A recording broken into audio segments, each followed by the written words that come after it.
প্রধানমন্ত্রীর পরে হচ্ছে প্রধান বিচারপতি, এরপরে হচ্ছে আপনার মন্ত্রী পরিষদ, এরপরে বিরোধী দলীয় নেতা। একতরফা একটা ট্যাগ দিয়ে তার উপর হামলা করে বসলেন। তার মানে আপনি যদি যোগ্য ব্যক্তিদেরকে নিয়ে আসতেন তাহলে আপনাকে আমরা সেলুট দিতে পারতাম। একটু জালিমের মতো আচরণ করে ফেলে, এটা কিন্তু শহীদদের পরিবারগুলোকে কষ্ট দিচ্ছে। সংবিধান সংস্কার এই কি বলে এই যে আদেশটা ওয়ার্ডারটা হয়েছে, রাষ্ট্রপতি যে ওয়ার্ডারটা হয়েছে, সেই ওয়ার্ডারে বলা আছে যে একসাথে শপথ গ্রহণ, একসাথে প্রথম দিনেই যেটা প্রথম দিনে শপথ গ্রহণ করতে হবে সংস্কার পরিষদের।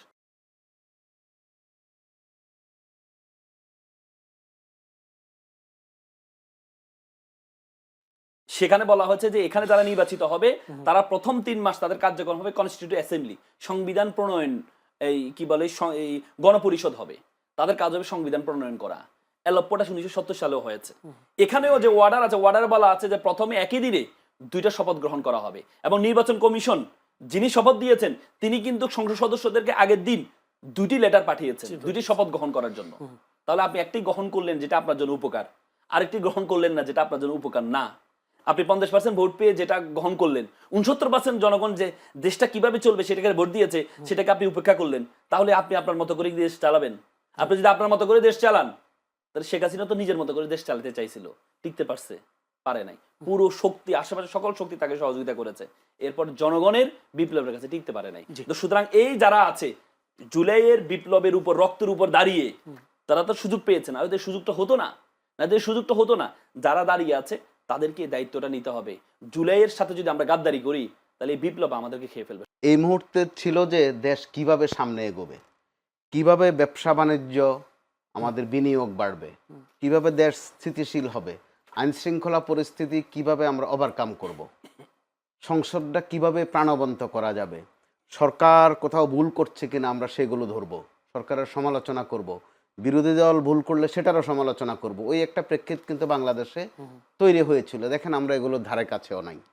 আমাদের সামনে নিত্য নতুন নানান উপাদান এমনভাবে ছেড়ে দেয়া হচ্ছে, এতে করে মানুষ কিন্তু কম বেশি বিভ্রান্ত হচ্ছে।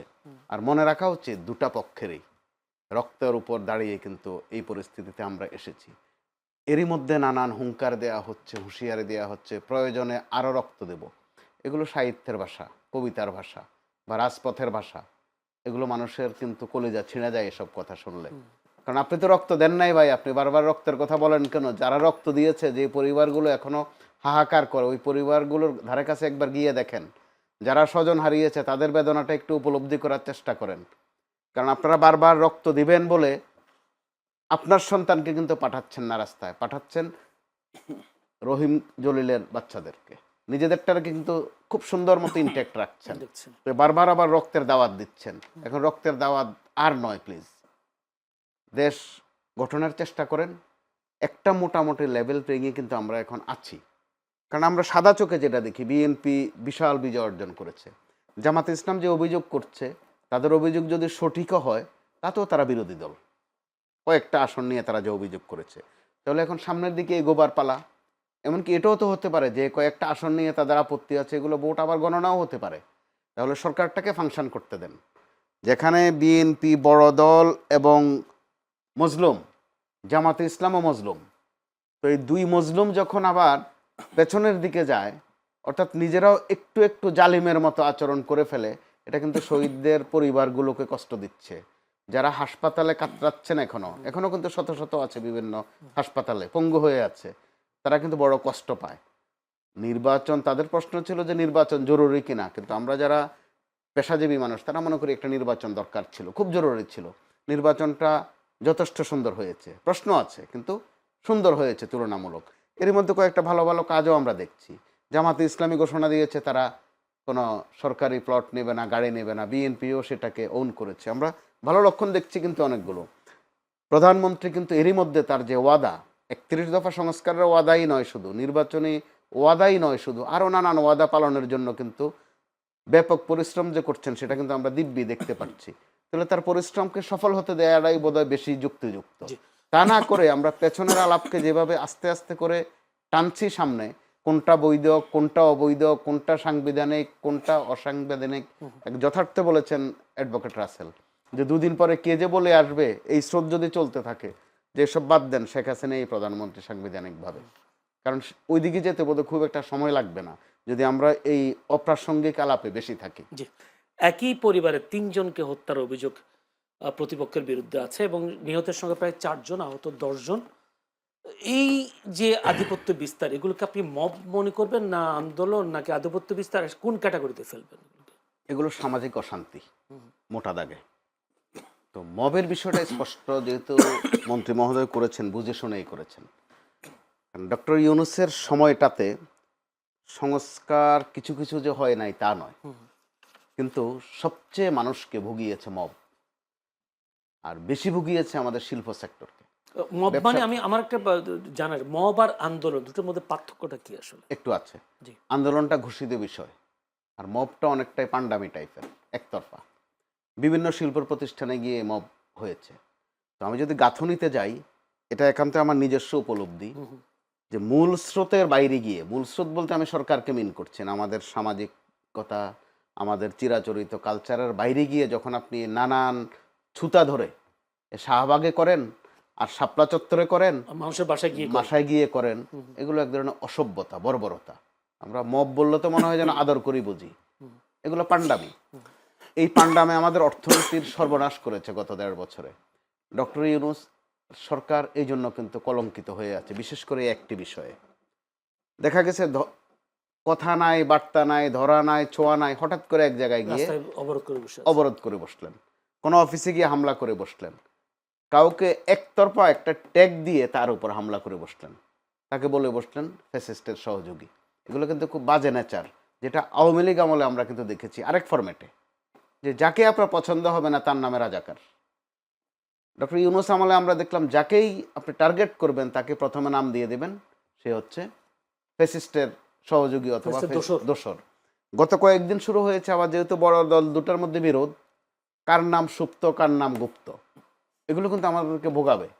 যে যেখানে সুবিধা পায়, প্রকৃত অর্থে যে গুপ্ত বা সুপ্ত ছিল সেও দেখবেন গুপ্ত বলে আওয়াজ দেয় একটা, অর্থাৎ অন্যকে ঘায়েল করার এই যে দাওয়াইটা লুপে নিচ্ছে কিন্তু দুষ্টচক্র, তারা বরাবরই এটা করে। আমি বলতে চাই এটা হচ্ছে এক ধরনের টোকাই শ্রেণী, টোকায় শুধু নানান কিছু টোকায়, কোনটা দিয়ে আপনাকে ঘায়েল করবে, কোনটা দিয়ে আরেকজনকে ঘায়েল করবে, অর্থাৎ তার রাজত্ব, তার নিজস্ব একটা রাজত্ব সে কিন্তু কায়েম করে, ওইটাই মূলত ফেসিবাদ। আমি একদম খাঁটি বাংলায় বলতে চাই, সেটা বর্বরতা, অসভ্যতা। আমি একটা প্রশ্নের সাথে করি, স্বরাষ্ট্রমন্ত্রী তিনি বলেছেন কোনো দাবি নিয়ে সড়ক অবরোধ করে জনভোগান্তি করা যাবে না, অবশ্যই আপনার প্রয়োজন হলে স্মারকলিপি নিয়ে আসবেন। কিন্তু এই কথা আমার আপনাকে জানার ইচ্ছে যে ইতিহাসে এমন কোনো আন্দোলন আছে কিনা যে জনভোগান্তি তৈরি না করে দাবি আদায় হয়েছে? আছে।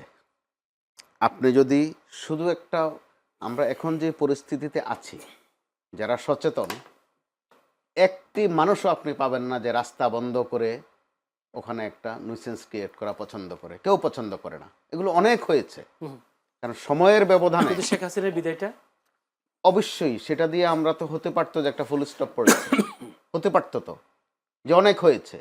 আপনি খোঁজ নিলে জানতে পারবেন 71-এর পর, 71 বা এর পরবর্তীতে খুব জনপ্রিয় স্লোগান ছিল জালো জালো আগুন জালো। একটা পর্যায়ে জালো জালো শব্দটা শুনতেও মানুষ বিরক্ত হয়েছে। আপনার মনে আছে, এই ক্ষেত্রে বিএনপি কিন্তু পায়োনিয়ার। বিএনপি নিজের ওটা স্মরণ করতে হবে। বেগম খালেদা জিয়াকে যেদিন কারাগারে নেওয়া হয়, আপনার মনে থাকার কথা, তিনি হেঁটে হেঁটে কারাগারে গিয়েছিলেন, দৃষ্টান্ত তৈরি করেছিলেন। ইচ্ছা করলে বিএনপি ওই দিন সারা দেশে অরাজকতা তৈরি করতে পারত। এর উপর বিএনপির উপর আরও বিভিন্ন সময় যে হামলাগুলো হয়েছে, বিএনপি ইচ্ছা করলে আপনি খেয়াল করেছেন আস্তে আস্তে করে হরতাল, অবরোধ এসব থেকে সরে গেছে। ছোট্ট ছোট্ট বিবৃতি দিয়েও কিন্তু অনেক ইফেক্টিভ আন্দোলন করেছে। অথবা সুনির্দিষ্ট জায়গায় শেষ দিকে মনে থাকার কথা আপনার আরও বেশি করে, যখন বেগম খালেদা জিয়া কারাগারে, তারেক রহমান সাহেব লন্ডনে, বিএনপির ওই সময়ের বেশিরভাগ কর্মসূচি ছিল কিন্তু রাউন্ড টেবিল, সেমিনার, এসবের মধ্য দিয়ে। এগুলো কিন্তু ইফেক্টিভ ছিল। এমনকি 31 দফা যে সংস্কার প্রস্তাব, সেটাও হয়েছিল কিন্তু অত্যন্ত পরিশীলিতভাবে। এগুলো কিন্তু অত্যন্ত ইফেক্টিভ, মানুষ এখনও লুপে নিয়েছে, এখনও আলোচনায় এগুলো আছে। সর্বশেষ তারেক রহমান সাহেবের যে নির্বাচনী প্রচারগুলো দেখেছেন, যথাসাধ্য চেষ্টা করা হয়েছে জনভোগান্তি যেন কম হয়। জামাতের আমির যেগুলো করেছেন, এগুলোর মধ্যে আমরা দেখেছি ভোগান্তি যেন কম হয়, একটা উৎসব আমেজ। নির্বাচনের নতুন একটা পদক্ষেপ আর কি। জি অবশ্যই, কালচার বদল। এরপরে সর্বশেষ এখন যেটা হচ্ছে, তারেক রহমান সাহেব খেয়াল করে দেখুন, ওনার যাতায়াতের পথে যত শর্টকাটে যাওয়া যায় ঠিক সেটাই তিনি কিন্তু করছেন। খুব একটা গাড়ি প্রটোকলের বহরও কমিয়েছেন। কমিয়েছেন। এগুলো তো ভালো লক্ষণ। তো লক্ষণ যখন ভালো হয় তখন এই মব সহ এই ধরনের খুচরা পান্ডামি অবশ্যই একটা ফুল স্টপে যাবে। আমরা ওই আশাবাদী কিন্তু হতে পারি। জি, ধন্যবাদ। কারণ একটা সময় আমি রসিকতা করে বলি, ডক্টর ইউনূসের সময় তিনি, আমরা বরাবরই দেখি যে অন্তর্বর্তী সরকার বা তত্ত্বাবধায়ক সরকার অথবা 111 টাইপের সরকার, যে তারা একটু সাহসী হয় এবং একটু কড়া হয়। ডক্টর ইউনূসের সময় 1.5 বছর আমরা দেখেছি ওখানে কিন্তু কড়াকড়ি ছিল না। মন চেয়েছে তো আপনি চলে গেছেন যমুনার সামনে, ওখানে গিয়ে নাচলেন, রাতভর থাকলেন, আজে বাজে স্লোগান দিলেন। তো ঠিক আছে, উনি ওনার বৈশিষ্ট্য মতো করেছেন।